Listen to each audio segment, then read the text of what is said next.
day, everywhere, we're creating stories. We have the story of who we are, where we come from, our childhood and how that affects us now.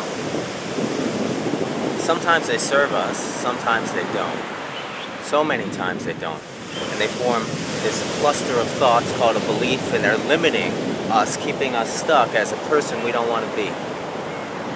Sometimes we go out and we want to meet new people, we want to meet a new woman. And then we go out and we look at women, we look at their faces, we look at what they're wearing, and we start right away creating stories. A lot of times we create negative stories about the women, like, oh, that reminds me of those type of girls that are this way, this nasty way, or that look on her face is telling me to stay away. She is cold, she is icy, she's and then you can create an entire story. She's a gold digger, she's this kind of girl who's just gonna take, and you're creating all this in your mind because you think you know who that person is based off of a glimpse of time by looking at them. Maybe there's a chance you're right, but I'll tell you this from my life experiences, most of the time you're wrong.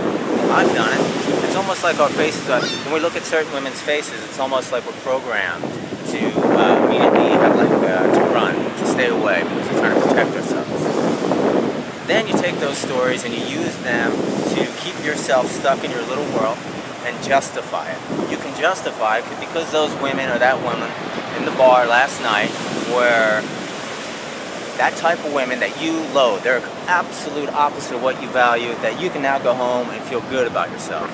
When the reality is you got to go up and knock on that door and see who those people are for yourself. And almost 95% of the time you will find that you are dead wrong and you'll be shocked. Stories. The story of your life, the story that stops you from being who you want to be, and the stories you're making about people all day, every day, the judgments you're putting on them that block you from getting to know them and getting what you really want, which is to connect with someone amazing. You're blocking yourself with these stories. Be present and be curious. Go explore. Break beyond that little guy in your mind that's telling you, oh, she's not cool, she's not this, she's not good enough, oh, she's a bitch. Break beyond him and go find out what's really going on in the world. That's my challenge to you. Go find out what's really going on out there right now and create a new life story.